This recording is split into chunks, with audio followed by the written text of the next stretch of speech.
So a lot of aspiring film composers, they do a huge mistake with their expectations and the idea of Hollywood, and also with the whole idea of composing music for media or for films that is technically incidental music. So music is music for stories. And when they take some courses that are made based on the best scores of the the golden era of Hollywood,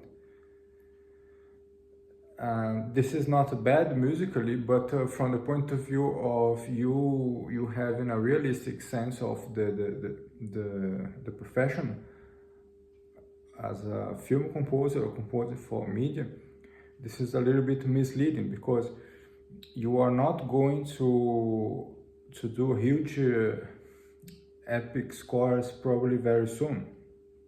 Okay, so you have to understand realistic what are you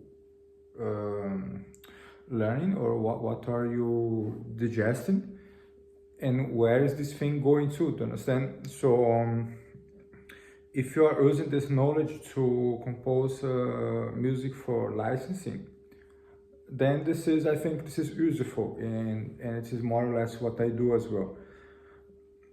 The problem is that you have to understand which is the first realistic goal as a film composer or video game composer, and this will have to a lot to do with a very clear insight of the function of music when it comes to support stories. Okay, you want to understand the principles very well. It's not about composition. So the composition is a given.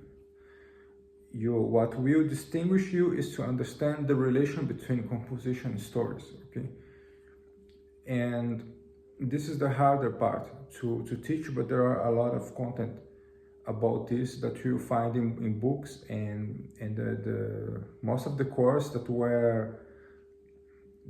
are very well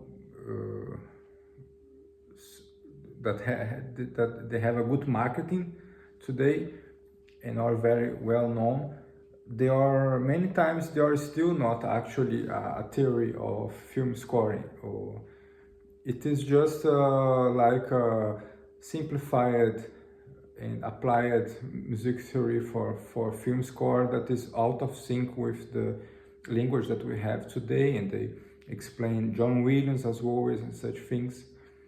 It is still useful, but as a film composer, this is the point, you want to be more realistic about this fact that you are not going to Hollywood very soon probably. So you are meeting people who are doing other types of things, and you have to understand what they are needing. They will need someone who have a very good sense of composing what the story is needing, and it doesn't matter if it is a Hollywood sound or not. And this has also to do with the sample libraries that you buy.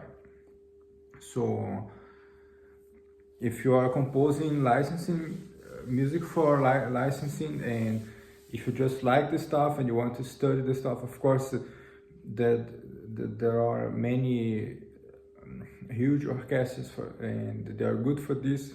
I also have, but if you are really serious in niching down as a composer for incidental music, you have to be way more realistic about what are the film directors of a low budget actually creating, and which type of things they need. So they are way more likely to need an electric guitar or some jazz thing, to understand, and not a John Williams type of Wagnerian motivic development, to understand. So what happens is that the aspiring film composers who are still beginners and students of music, they get caught in a very easy marketing strategy, you understand, of mentioning Hollywood as the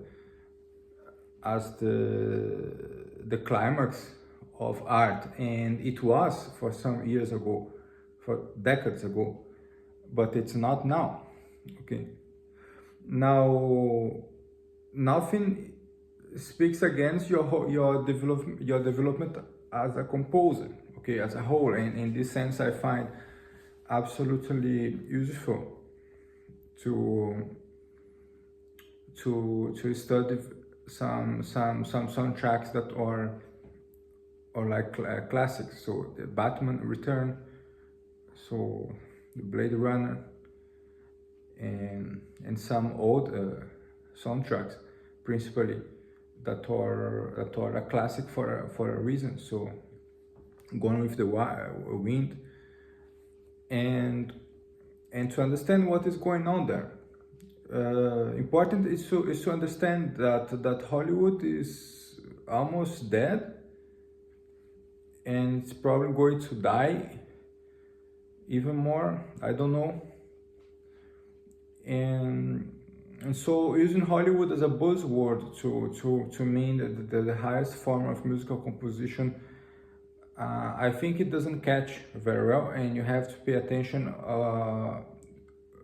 about the consequence that this has, and this has to do with the sample libraries that you are going to buy, with the kind of musical technique and musical harmony that you are going to develop, and the melodic aspect of your music.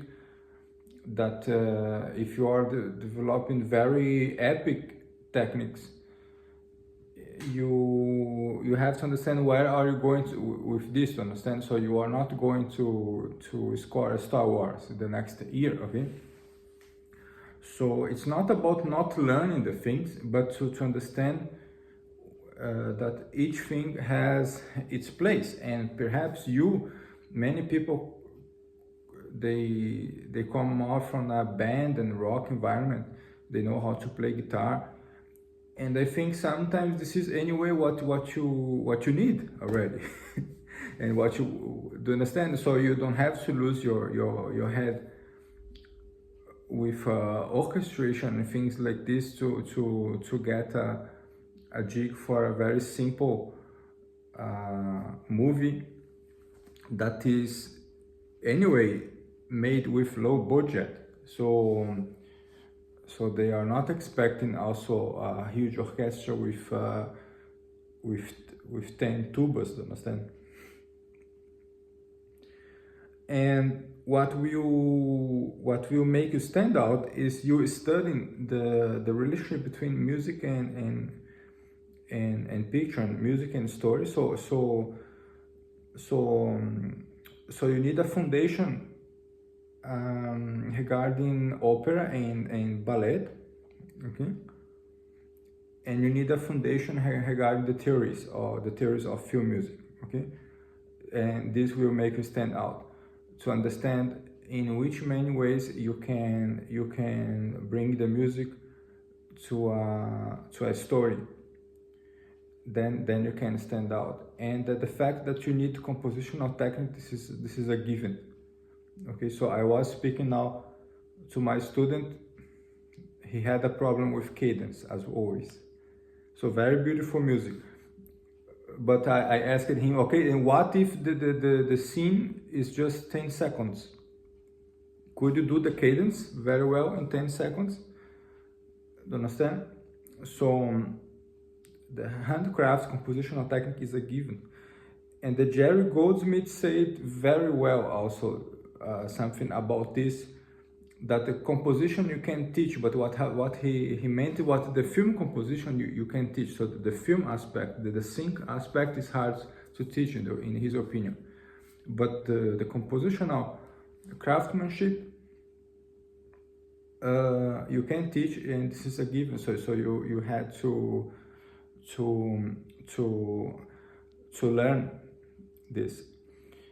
Now there is another aspect that I think it is new for Jerry Goldsmith, and it was not in his mind at the time when he spoke about this.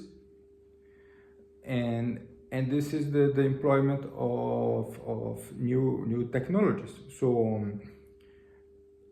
now you have a huge world that is open with all these possibilities of the hybrid music and things like this. And actually, not many people, they take this part of music seriously. Most of the composers in this type of music, they are still very like intuitive composers, and it is a field that's actually not so hard to stand out if you have a good compositional foundation and where you can explore many things. And it is also a field that is very likely to attract people from the video game industry easier, and people from the animation industry easier. And perhaps someday people of the film industry, of big films. But what I want to tell you is that there are way more possibilities than this closed-minded view that Hollywood, epic music and orchestral music with leitmotifs in the Wagner sense. Okay, there is a huge world outside of that. And I am the only crazy guy who is still is a little bit conservative, but I don't have big aspirations to go to the Hollywood thing, to understand. So what matters is your expectation. So I also compose like many things that are out of touch with our time and are kind of idealistic.